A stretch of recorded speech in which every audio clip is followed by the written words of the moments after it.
I'm sure. Dan and Christina, thank you both so very much for being here. If you are on, I understand if you guys are driving, but if you are at home or in your office and able to turn your camera on, that would be so absolutely wonderful. So we could see your beautiful shining faces. And we could also see if you have a question or anything and want to raise your hand. Sometimes it's just even easier to do it in your little Zoom box. Because we have great content planned for you today. And we also want this to be open mic. If you guys have any questions, Dan and Christina both have their niche in certain areas of investing. So feel free to unmic, ask a question, or unmute, that is, and ask a question, and we'll let things ride from there. So Dan and Christina, thank you both very much for being here. I will first get started with Dan. And I want to let you guys know as well, today's class, it's two-part. One, I want you to take away if you are personally starting your investing journey and building wealth through real estate, or in addition, if you want to educate your investors that you're hopefully working with. Because as we go into this shifting market, investors are going to be a great asset to have. So without further ado, Dan, go ahead and introduce yourself and maybe share a little bit of your story, what your niche is in investing, and we will go from there. Awesome. Yeah. Thanks for having me on today, Jill, too. Really appreciate this opportunity. And I want to provide as much value as possible, too. So I'm excited to dive in here. I'm licensed as a real estate agent since 2015. I am now only doing short-term rentals on Airbnb and VRBO, but I have a little bit of experience with everything. So started as an agent in 2015, was selling right around 40 units a year. Also, I was the productivity coach for KW, averaged about 30 agents, and absolutely love that. After that, I started my family, realized that I wasn't being the dad and the husband I wanted to be. I was just constantly running around crazy. So that's when I walked away from the agent side as well as coaching, and I got into investing. My first investment deal, I was a minority owner in a 70-unit apartment building. Um, didn't bring any of my own cash to closing, and I was a very minority owner. I was like 5 or 7%, something like that. But I was the one that found the deal, put it under contract, and then found a partner who's bankable. I did another 30 units, so a total of 100 apartment units, and COVID happened, and I learned that it wasn't for me really anymore. And with walking away from the agent stuff, like I needed to figure something else out. So that's when I got into single family flips, had some success with that. Admittedly, wasn't my suit either. And at the time, I was also doing Airbnb as kind of like a hobby. My wife and I, we purchased a small little house for like $65,000 down in Carrollton, Ohio. And it didn't have cell service, it didn't have internet. And it was just kind of a like, hey, let's get off the grid and just kind of chill out for a weekend. That then became an Airbnb. And that's how I got kind of started with the Airbnb stuff. So that was my first one. I had two other ones up in Cleveland. The one was with one part, and then ultimately my now business partner, who's also my best friend, we've teamed up and created greenhouse renovations and home hop. So we own 9 Airbnbs ourselves. We manage another 8 for other Airbnb owners in the Northeast Ohio area.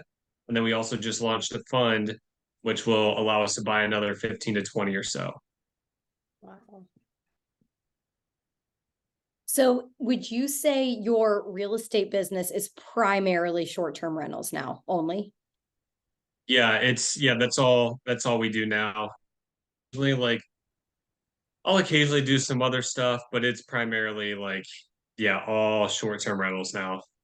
That is so incredible. And as I'm hearing your story, I love hearing, where you had 40 units, you were a PC coach and loved that, but also it's that work-life balance and finding the niche that gives you passion. Can you even talk a little bit about like what motivated you to keep searching for what was bringing you joy and not like just giving up on things? When you said wasn't working for family life, what kept you going in that time? Um, I honestly loved coaching. Like I legitimately enjoyed it.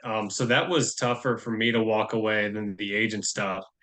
Um, and the agent stuff, like that was it was fun. I feel like that's what got me started in real estate.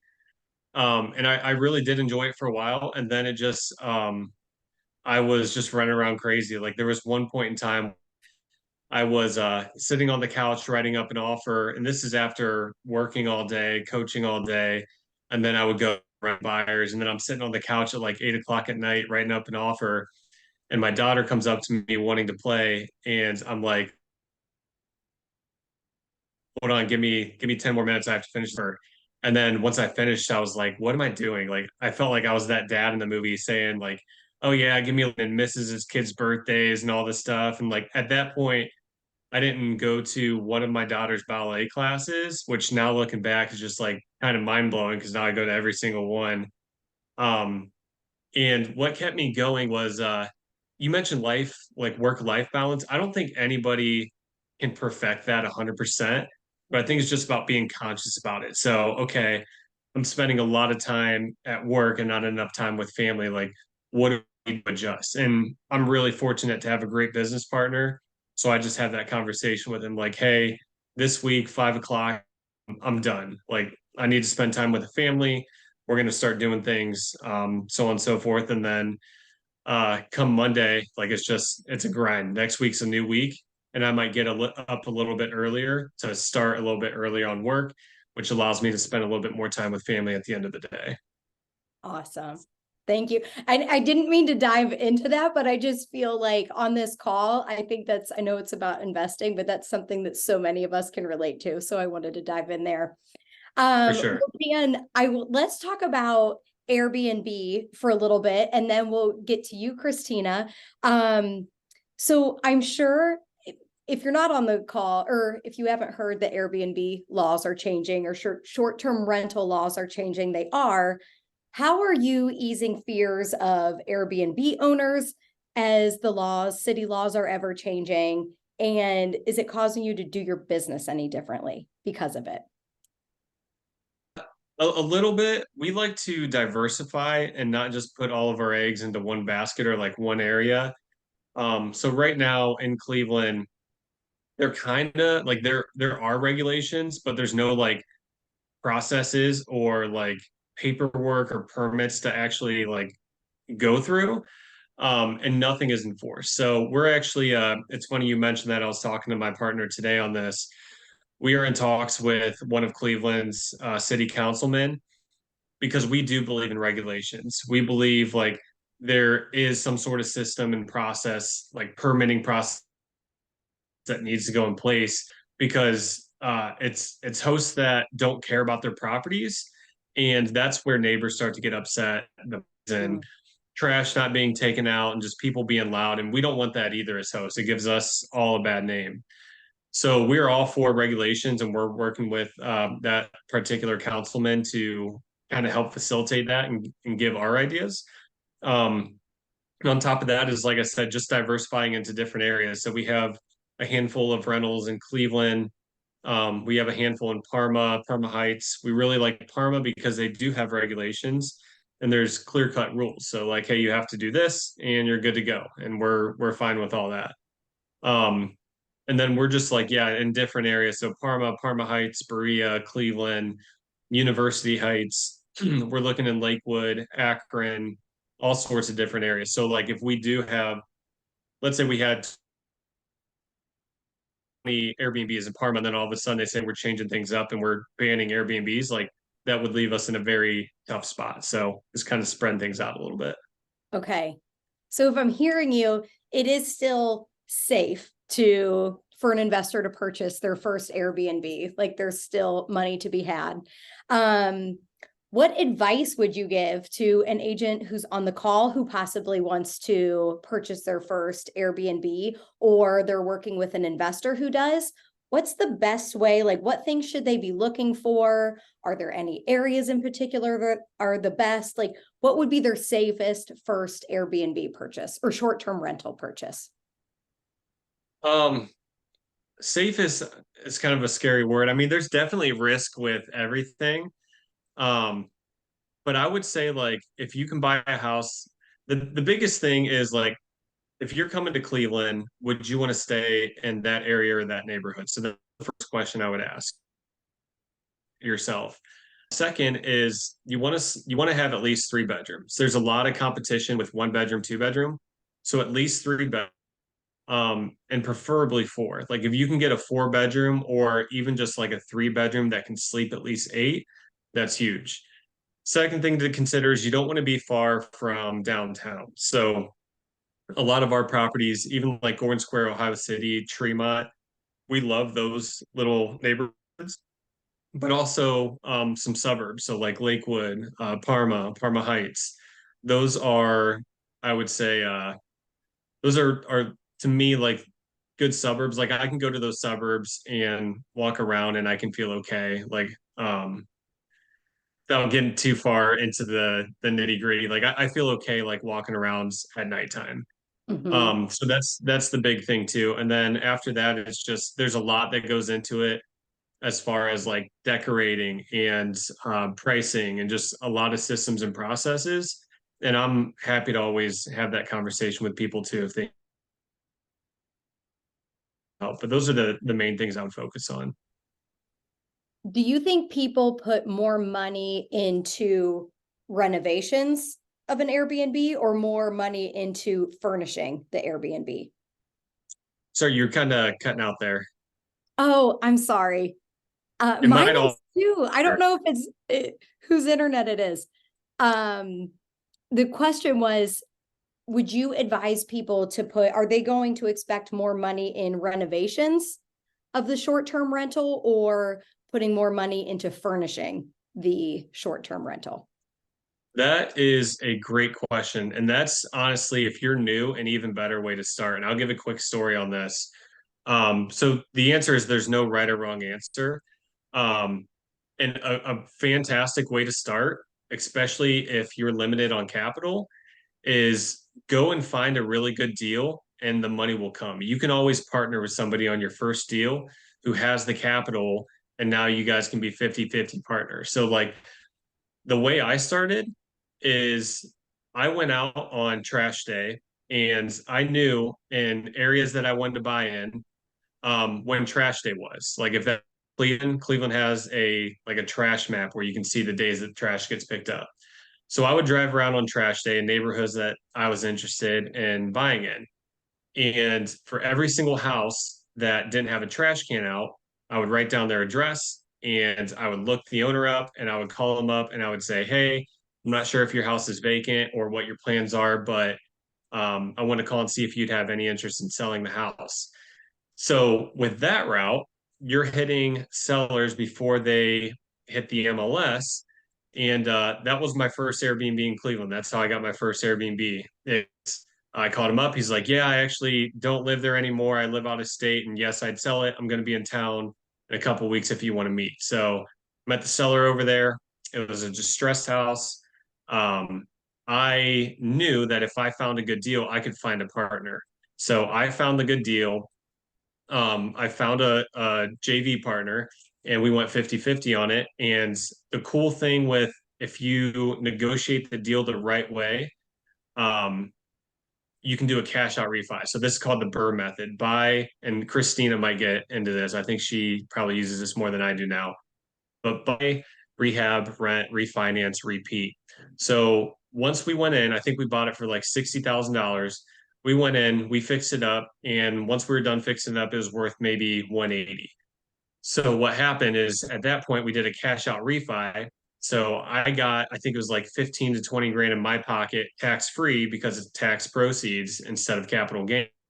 My partner got 15 to 20 grand. And then I think we had some left over to furnish the house. So not only did we get money in our pocket, now we have a cash flowing Airbnb.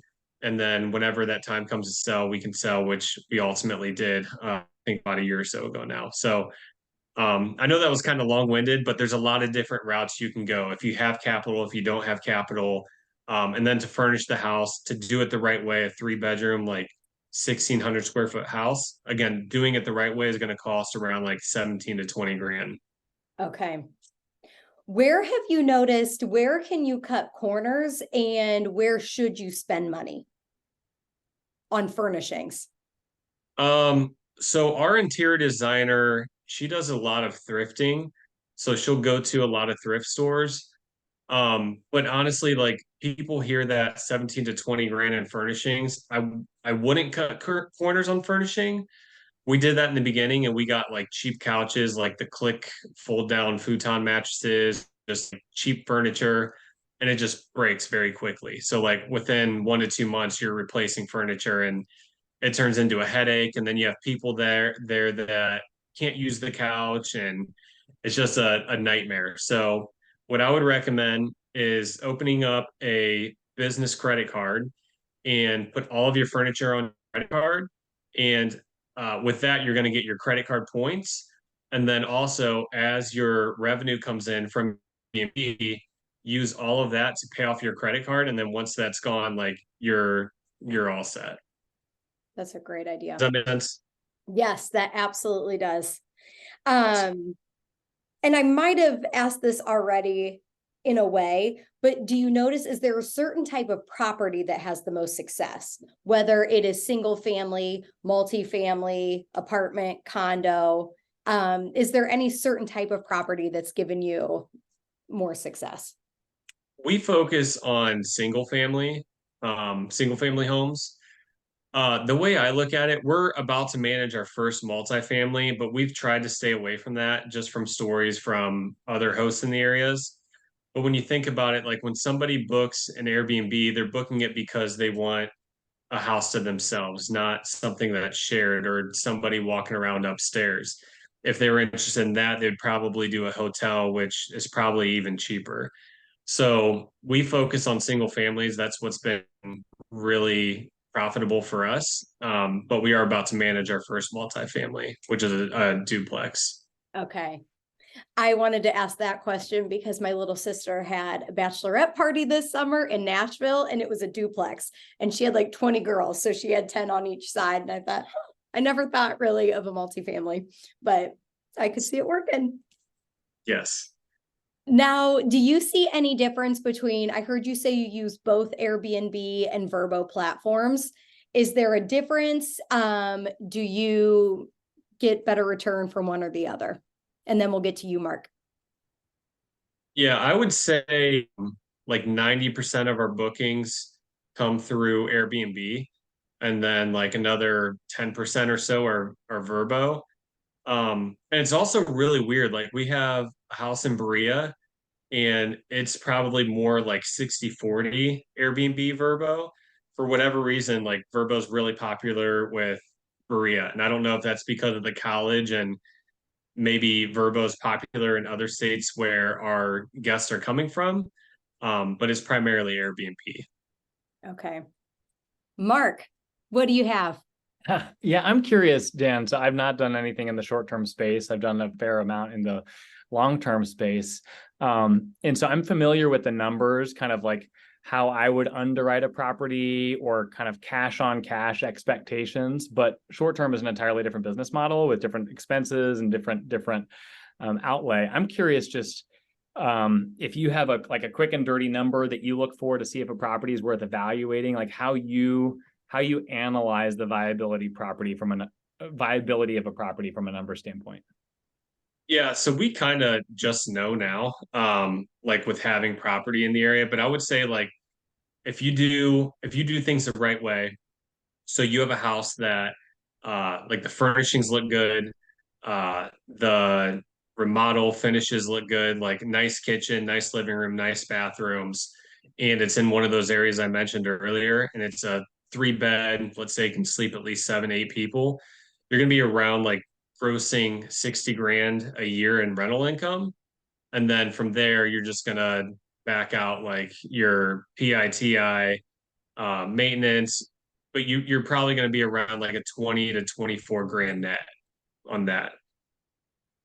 So about 20 to 24 grand net per property owned. Just a quick follow-up and then I'll let you guys continue. What assumptions do you make as regards to occupancy? So obviously 50% occupancy is going to be different than 100% occupancy. Year one, I'm assuming it's going to be a little bit slower as you build momentum than year two would be. Is that 60 grand assuming, what's that assuming about? No, so those were our actual numbers, and it's kind of a tough question because short-term rentals are so seasonal. And like even seasonal, like you have your slow winter, you have busy winter because of the holidays. Spring and summertime are absolutely, just on fire. But I would say spring and summertime, you're going to be at around like 80% occupancy, maybe 85%. Fall time slows down a little bit, probably 70, 75. Winter, it's kind of like two different winters. So winter with the holidays, you're probably at like, again, 70, maybe 60, 65%. And then January to about April, you're dead. You're probably closer to like 40%. So it's kind of a loaded question. We don't really look at occupancy. We have different KPIs that are focused more on our average daily rate.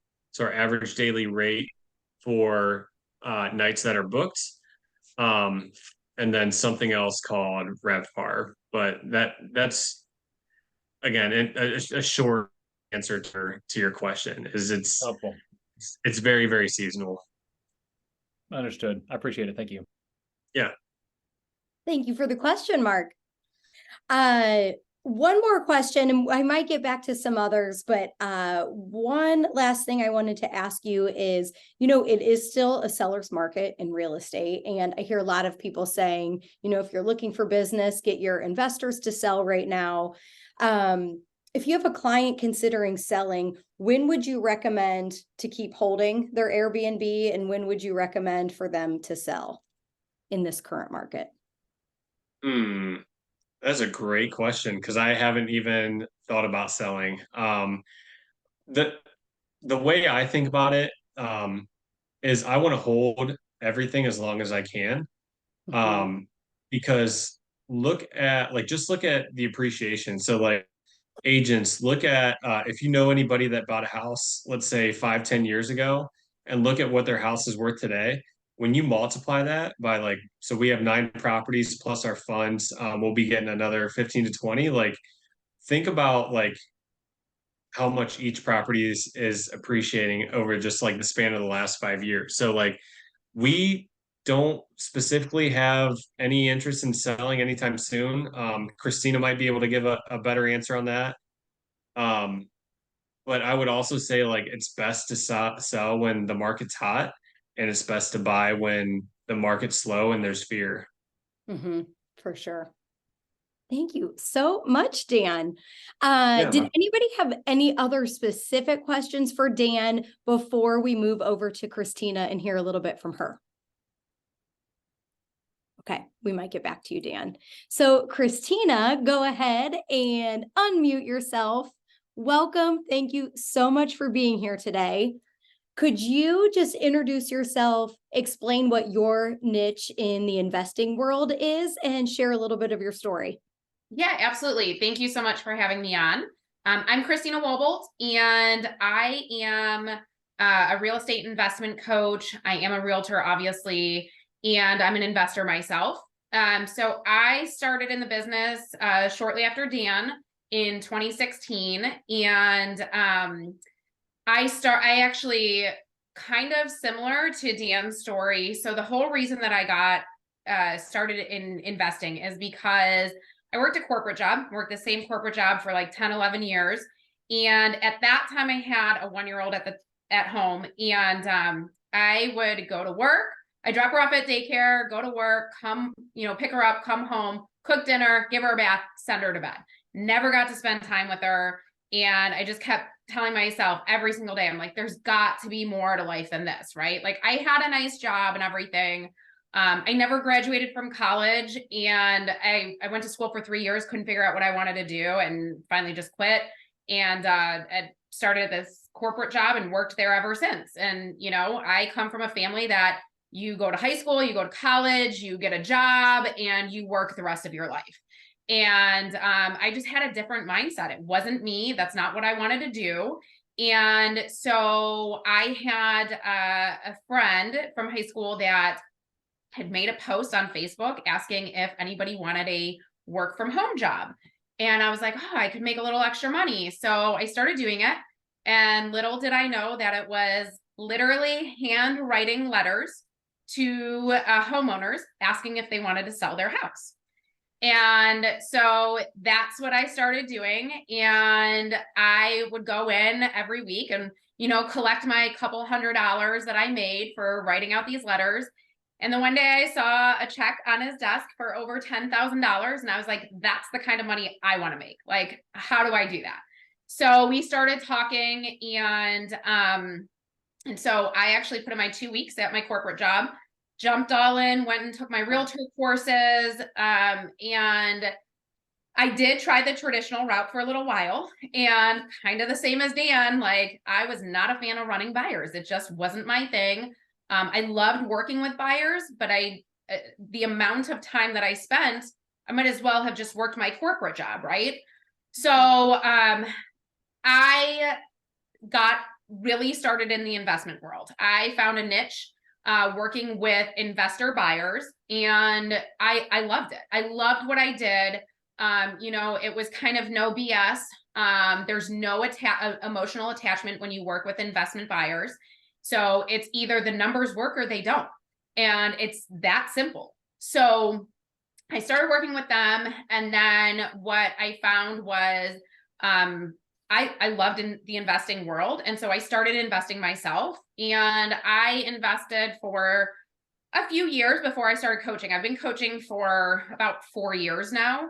My now husband and I were sitting around a table at one point, and we were out with friends, and I'm sitting there writing, like doing some work on my phone. And there were about, I don't know, 13, 15 of us, and everybody's given me, a hard time about, oh, well, you're always on your phone. You're always working. You're always doing things. And I said, well, that's funny, because I literally just made 10 grand while I was sitting here. So, yeah. So Mic drop. yeah, exactly. So, as we were sitting there, he looked at me and he's like, Christina, you have done real estate with every single person at this table. And so people started telling me I should coach, and I'm like, no, nobody's ever going to listen to me. And sure enough, I put a meetup together, and the night of the meetup, more than half the people that came to the meetup signed up for my coaching program. So never thought it would become a big thing, but I'm super passionate about what I do. I like to see other people succeed. My niche is working with the newer investors. So anything from people that, just they heard about it, they want to do it, all the way up to, I'd say, like people that have done 10 deals or less. That's really my niche. I work with people that have done more than that, but somehow that niche just kind of followed me, and it just fell into my lap, and that's what I do. And I love seeing people succeed. And I have 2 kids now. They're now 9 and 6, and I've built my business solely organically. I've done everything myself, and I've raised a family while doing it. And I always tell people that if I can do it, anybody can do it, because I was never the business savvy kind of person. But I'm just very passionate about it, and I'm very passionate about my family. And all I've ever wanted is to be there for my family. And, like Dan said, I don't want to have to miss anything. Like, I don't want to have to miss a school play or, a field trip or anything like that. And honestly, when COVID hit, it was like, crap, we're all stuck at home together. Now I'm the teacher, so I built my business, basically around my kids. That's incredible. It's such a great story. And to confirm, I do think you're mildly coaching agents too, but you are coaching investors, correct? Yeah. Primarily? So I primarily coach investors. However, I do coach a lot of agents as well. I'm not going to coach agents how to fill out, a KW contract or anything like that. That's not me. But I do coach agents because I think it is so important. It was actually just, I was just talking today with somebody who is an investor himself, and he's also an inspector. And he's like, I've tried to work with several different agents, and I tell them what my criteria is, but like, I want them to understand how to run the numbers and how investors work. And he goes, literally every single agent that I have, they promise me the world. They promise me that they know how to work with agents. He goes, and then they send me stuff and they have no idea what they're doing. He's like, I don't have the time to do all the legwork. I only want the deals that are sent to me that fit my criteria. And all they do is send me an automated email every day. So it's super important for agents to know truly how to work with investor clients, because it's not just in the best interest of the client, but guys, if you know how to truly run the numbers and find the deals and work with these investors, they're going to come back to you over and over and over again.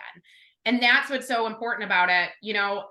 I mean, I've got I've got agents that I coach in my group that literally they were like, oh yeah, I'm going to invest myself. And don't get me wrong, they've bought some properties, but they have scaled their real estate business exponentially by utilizing what I've taught them, that they are making so much more money as a real estate agent than they ever have their entire career. And it's just crazy. It's mind blowing.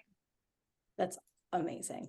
Yeah. Do you do any, in addition to the coaching, are you doing any like investor seminars that brings business? Okay. Tell me about those. Yeah. So every once in a while, I'll either do webinars or, usually once a year, I do a mastermind in Cleveland where it's in person, usually about 20 people. And I'll bring in guest speakers that have a lot of good knowledge and things like that. And I really dive deep into people's businesses. That's one thing that sets me apart from any other coach out there, is that I personalize everything to each individual person. When you sign up to have me as your coach, you are literally getting me as your coach. You're not getting a team member. You're not getting somebody else. And you have direct access to me. You can text me at any time, that kind of thing. And so that's a big thing that sets me apart. And I work with a lot of other people all over the US that are coaches. A lot of my mentors, are coaches as well. And truthfully, you don't get them. I've paid tens of thousands of dollars to be in groups, and I have relationships with the coaches, but if I didn't have that personal relationship with the coach, I'd never talk to them, wouldn't get a chance. So, and then I actually host a meetup that's free and open to the public. I do it every single month in Brunswick, at Winking Lizard, and it's the second Monday of the month. All realtors are welcome, all investors. So if you want to bring your clients or you want to learn how to invest yourself, it's a great place to network. Yeah, that's such a great idea. And then people talk, like you start to be known as, hey, my friend Christina, she specializes with investors. I think doubling down, it's such a great way to grow business. A question I have here, as you're talking about connections and the referrals, even across the country, it sparked this question. So a lot of people on this call either maybe are newer to working with investors, or they don't necessarily, if they're not an investor themselves, they might not have off-market properties. And it seems like so many investors are like, okay, well, what do you have off market, just because they think it's going to be cheaper? And a lot of times it is. But as many investors are looking for off-market deals, what would you tell the newer agent on this call that doesn't have plenty of off-market connections? So this is my thing. Like, I love it because I have spent so many years basically perfecting this, right? Like, don't get me wrong, there's a lot of deals that you can find on the MLS. If you know how to negotiate, or your agent knows how to negotiate, then they can turn into good deals. But the reality is, every single person in the world sees these deals, right? So off market is super, super important. And this goes both ways. It goes for if you are an investor yourself and you want to buy a property, or think about it this way: if you've got a client and they're not finding what they need on the MLS, Well, guess what's going to happen? They're going to get frustrated and they're going to stop looking for properties. That's the last thing you want as an agent. You want to be able, again, to do the legwork and find them those properties and have less competition with those properties. So Dan talked about the trash can method. I love that method. Yeah, so it is one way that, you know, I've told people over and over again, go get the trash map. In the winter, make sure you're paying attention to these houses. If the driveways aren't plowed, if they're not shoveled, if there's no footprints in the snow, that is a good indication that it might be a vacant property. All right. So we call that driving for dollars. So that is one very free way to market. All right. But there are so many other ways to find these sellers, these homeowners that could become sellers. So one, like I call them motivated sellers, because for an investor, that's what we need, right? Like we do want to find the person that wants to sell at a discount. That's the reality. You know, people ask me all the time, and kind of going off topic here, but people ask me all the time, like, oh, well, you know, you can't buy investment properties with these rates. Well, guess what?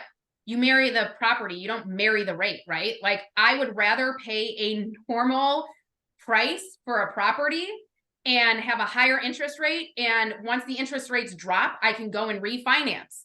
But when you overpay for a property, you have no equity in that property. That doesn't make sense for an investor. I mean, truthfully, it doesn't really make sense for a homeowner either, but for an investor, it definitely doesn't make sense. So anyway, so finding these properties off market is super, super important.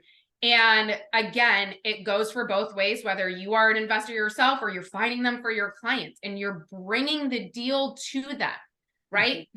As an agent, we owe it to our client to find them the house. Yeah. We owe it to them to find them the deal and negotiate with them. So, or negotiate for them. So now if you are direct to seller is what we call it in the investment world. If you're direct to seller, guess what? You're literally just negotiating with that seller for your client. There's not even another agent involved. That's what's so cool about it. So, so I have a lot of different ways that I find off-market deals, but I actually just had a program that was created for myself as well as my coaching program that is all off-market leads. So it takes all the guesswork out of things. So you can actually pull all the leads, you can market to them. There's lots of different lead types, such as pre-foreclosures, you know, and pre-foreclosures are a great one to hit if you are trying to invest, because those are people that actually need help. Mm-hmm. And that's another thing is, as an investor, you should be looking at sellers like that. Like, stop thinking, ooh, I just need to make a buck. No, how can you help the seller? Because once you get that mindset that you can help that seller and you're helping your buyer, or maybe you are the buyer yourself, but you are helping that seller get out of a bad situation, that money comes. I promise you it does. I've been doing this long enough that I know it does happen. So pre-foreclosures are a great one. But you can pull the leads, you can skip trace them. So for anybody that doesn't know what that means, you can find all their contact information. You can market to them by sending direct mail, email campaigns, all sorts of different things. And then the cool thing too is that you can actually, somebody was talking about, you know, how do you run your numbers? There's a deal analyzer in the program. So whether it doesn't matter how you're getting your money, you can enter in all of the information on, you know, whether it's a loan or, you know, if you're using your own cash, that kind of thing. And then you can enter in all your holding costs, and it does all the math for you. It does have also a repair estimator, but at the very end, once it's all in there, it tells you what your net, if you're going to sell the property, it's going to tell you what your net profit is. It's also going to tell you what your ROI is. It's really, really cool. I love utilizing it. But what tool is that, Christina? So it's called Recademy Leads, and it was designed literally, I mean, I literally had it built for me. So cool. If I can put my website in the chat box, and if you go to my if you go to my website, there's some more information on it. But I'm telling you, I don't care if you utilize my CRM system and lead system, but the most important thing is that you have some sort of lead system that you are marketing with, that you are pulling these leads from. And this one is one of the only ones that uses AI technology to find out, to show you who is most likely to sell in the next 90 days, which is so important for real estate agents, because guys, we're out there trying to get listings, right? Like nobody here wants to sit and run buyers all day long. We'd rather have those listings. This is how you get those listings. Yeah. So it doesn't matter if you're new or if you've been in the business a long time, you have access of finding deals, finding off market properties. Oh yeah, absolutely. So let's see here. Another question I had is, this is more like, I know you said your niche is like the 0 to 10. Maybe we're on like 0 to 1. Oh, thank you so much for putting your website in the chat. I also, side note, want to plug, Christina also wrote a book that is amazing, and I've got it in my Amazon cart. So we're going to have to add that link as well. So, and Dan has an ebook as well. There's just all the value today. So drop anything you want in the chat there. But so as people are looking to, I'm ready to invest, but I don't know like where I'm going from here. Do I finance? Do I have to have cash? What creative ways would you say you can finance your first deal or get the ball rolling? I love this question. So I had somebody that I've known for a while, and we've talked about partnering on a deal and whatnot. And so he randomly came to me last week and he's like, hey, I have a deal. Do you want to partner on it? And I was like, sure, cool. Send me the details. So it's in Avon. We're going to flip the property.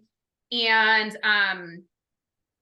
so he's like, hey, I've got a little bit of money, but can you raise the rest of the money? So in about 48 hours, I raised $130,000 in what we call private funds. All right. Now, I want to throw out a major disclaimer here that private funds are just that. Okay. There's hard money and there's private money, and people, they interchange them way too much. People ask, oh, anyone know a private money lender? Well, no, a private money lender is somebody you have a relationship with. It can be a friend, it can be a family member, a neighbor, a coworker, somebody that you have an actual relationship with. You don't just go out and say, hey, can you lend me money, right? Like I always say it's like courting somebody. Like you've got to have these prior relationships. You take them to dinner, you have drinks together, whatever, you become friends, right? So now they've become your equity partner in the deal. But I stress this because you can't just go and ask somebody on Facebook, like, hey, you want to lend me money? That's totally not kosher at all. So there's hard money, there's private money. Private money are those funds that you get from the people that you know. So maybe Uncle John has some money and he doesn't want to invest it in the stock market because he lost a lot of money. Or I have people that say to me, I literally have all this money sitting here, just sitting in a savings account, and I'm making like 0.3% interest or whatever. Typically on a private money loan, you can get 10 to 15% interest. You're not finding that really anywhere else. So again, it's kind of a win-win situation. Now there's the hard money side of things. This hard money might be a little bit easier for newer people to get, because a lot of times I have new people that come to me and say, oh, I don't know anyone that has money. Like if I knew somebody that had money, I'd have money, believe it or not, everybody knows somebody that has money, even if they think they don't. Yeah. So I do say, like, one thing with private money, I do say, we talk about sphere of influence in every kind of sales position that you have, right? So make a sphere, and I want you to write down 50 people that you know. Doesn't matter if you think they have money or not, just write down 50 people that you know. You're going to categorize them. The number one is people that you know for sure have money. People number two, those are people that may or may not. And people number three, for a fact they don't have money. I'm going to use my sister as an example. She would be a category 3. I know she doesn't have money, but She has talked many times about her, somebody that she works with that has like 6 homes and doesn't know what to do with his money and blah, blah, blah. So again, category 3 now can become a category 1. All right. So going back to the hard money, those are more institutions. They're going to be higher interest. They're going to be, they might have points. You know, I've talked to guys that will lend at 6 points and 15% interest, which is insanely expensive. But here's the deal. I don't care what you have to do to get that money. Just get the deal. Go take out the high interest loan. All you're doing is you are literally holding that money until you can refinance or you sell that property. That's it. If you're going to refinance, if you're going to practice the BRRRR method, then you're going to refi out into a long-term note that's going to be lower interest.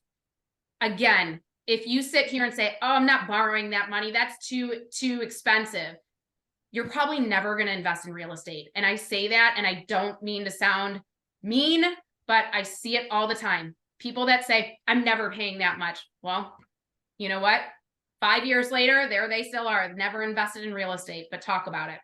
That's so you can also get creative and do like seller financing and things like that. There's a lot of other things that people talk about, like sub-2s and things like that. I'm just going to put this out there real quick as a note. You better be careful if you're doing sub-2s, because not all loans are assumable. And if you assume a loan that's not assumable and the bank finds out, guess what? There's the due on sale clause. They're going to hit you that you have to come up with all the money right then and there. Mm-hmm.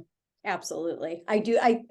It's the concept is awesome of sub-2, but I think it could be scary as well. Yep. And research. Yes. I would like to plug as well. And Mark, if you want to say anything that I miss on it. So being a part of K1, Jose Market Center, whether you're at Elevate, Living, or Legacy, we also have a Wealth by Design program. So it's essentially private funds, private money lending. If you have an investor that's going to be doing a flip, they're not doing it for holds. But if you have an investor looking to flip, you know, Jose runs the numbers on it and says thumbs up or thumbs down. What I like about that versus like a Fund My Flip or like an actual hard money platform is typically that has to go through like 3 appraisals, and oftentimes they fall apart. So if you don't know about Wealth by Design, not that I want to take like the whole time talking about it, ask me, ask Mark. There are connections for your investors.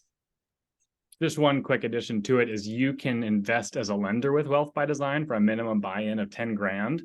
We're paying prime plus 5%. So like the one that I've got going right now is going to pay me 13.5%. So it's a lower buy-in than normal if you're looking to make money as passively as it comes as a private lender. Yes. Speaking of flips, Christina, so I know you work with both investors who are holding and using them as long-term rentals and also flips. I've had people ask me all the time, and to be honest, I don't know what the best answer is.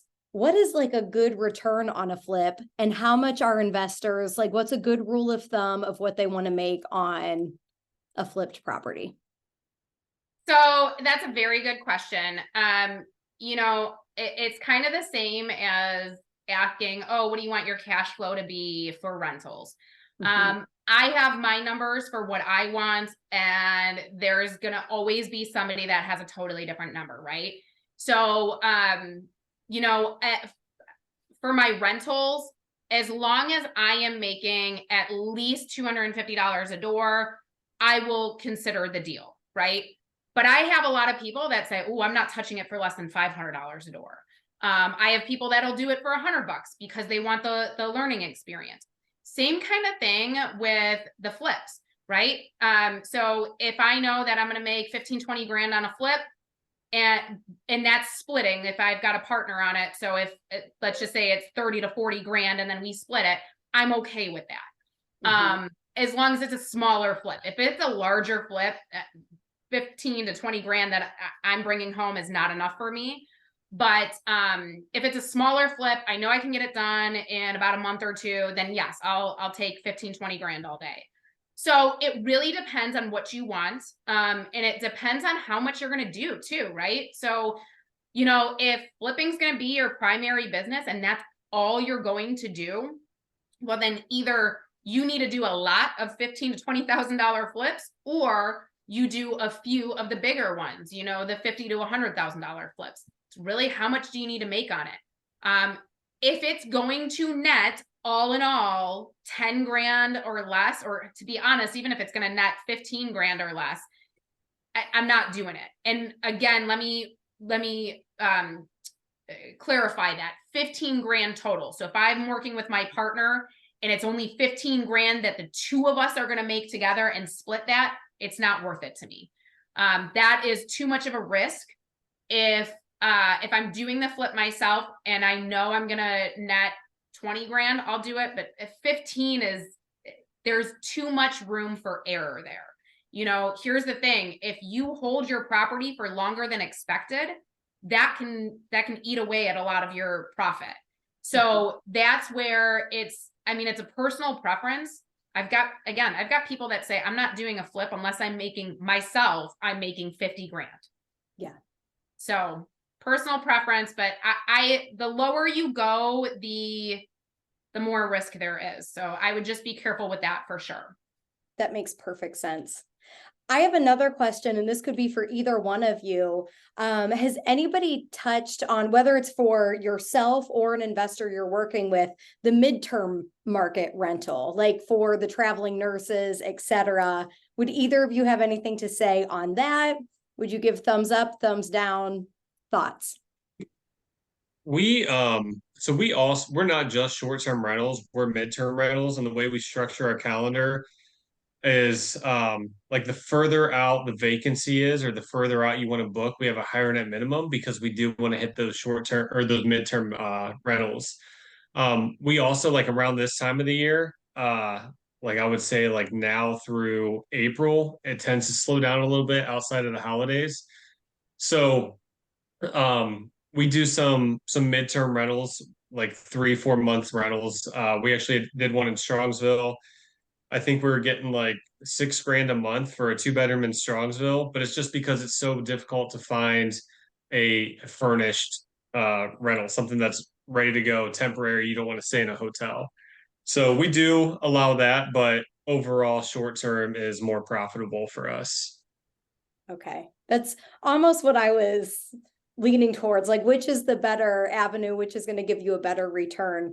I've actually even heard Troy Bratz, I don't know if he's on this call, but I believe he has a pretty cool story. Had a property he was going to sell, and then ended up, he was able to put sellers who basically they needed a home in between, and he now has a property that he does like short-term and midterm rental on as an opportunity for his clients, which I thought was pretty brilliant.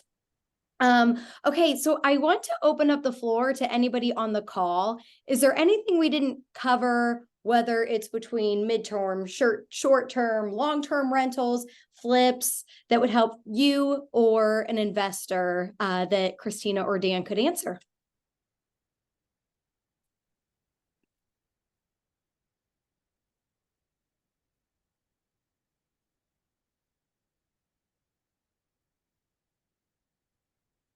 All right, you guys packed the value, so we don't have any other questions. Christina, did you put your link? Oh, awesome. Thank you so much. So I wanted to make sure she got that. I want to read both of them. You guys are incredible. I feel like I'm going to be calling both of you personally to coach me. We've just started. It's funny. I think there's so many. Christina, I love that you specialize in that 0 to 10 deals, because you rip the Band-Aid with the first deal, but then it's almost like it's scary. Like, do I keep buying? What do I do? So I love that you specialize in the beginning. And anything else either of you wanted to add or say before we close out? I would just say you guys are all agents. I would look into investing and just have a goal. It doesn't have to be right now, but just get started. whether that's like just practicing running numbers, but I truly believe that's where wealth is made, is investing, whether that be in real estate or whatever. Obviously, my avenue is real estate. And just get started. Start having conversations, just start learning about it. It doesn't have to be Airbnbs, it doesn't have to be flips. It's whatever you want it to be. But again, traditionally speaking, like real estate is one of the safest investments you can make. And again, there's risk to everything. But if you buy a house today, and it's cash flowing, it's only going to get better if you want to sell it in 10, 20, 30 years from now. Like it's like traditionally property is going to appreciate. So if it works out on the cash flow side, again, the appreciation is just a cherry on top. So my challenge to everyone is just get started, whether it's actually buying a house or just starting to research. Yep, I would agree. I mean, if you've been thinking about there's no, let's see, one of my mentors, Austin, he made a post the other day. The best time to buy real estate was yesterday. The next best time is today. And it's true. If you are, if this is something you've been thinking about, or you start thinking about, the best thing that you can do is go out there and actually do it. And the other thing is just be consistent. Whatever you do in life, make sure that you're consistent. I have a lot of people that think, you know, oh, I'm gonna do real estate stuff today, and then they don't do anything for a week. Well, it's like working out. If you don't work out for a while, it's really hard to get back into it. It's the same kind of thing. There are so many people out there that, you know, can support you. And the only other thing that I would say along those lines is, don't necessarily believe everything that you see on TikTok and all of that, because I've seen some very interesting concepts out there that really just make me cringe. But you know, a lot of people doing things illegally, unethically, things like that, and it just yeah, it definitely makes me cringe. So go out there, don't reinvent the wheel. If you are looking to invest, go find somebody that can help you invest. Go find a coach, go find a mentor, find somebody, because it's just, they've already paved the path. They know what they're doing, and they're going to show you. Get in the rooms with the people that are doing what you want to be doing and where you want to be. And we have one more quick question. How do we get names for pre-foreclosure? So Mary, on my program, Recademy Leads, you can pull pre-foreclosures on there. There are other programs out there. I couldn't tell you how much they cost or anything like that. But if you are interested, go to my website. There's more information on there. You can also email me, and we can have a phone call or whatever. I can talk to you a little bit more about it. That goes for anybody, not just Mary, but absolutely. Thank you so much. And Mark, I think you wanted to say something real quick before we close. Just quick little PSA is 2 weeks from today, same time on Zoom. I'm going to be interviewing Kobe Socher on how to become your best and most profitable client, kind of continuing on in this conversation. We're going to nerd out a little bit on tax stuff, kind of building a deal machine as it relates to real estate investing. So it'll be fun 2 weeks from today. Awesome. Thank you so much. Christina and Dan, you are both wonderful and amazing. We thank you so very much. Don't miss Mark and Kobe in 2 weeks, and everyone have a great rest of their day.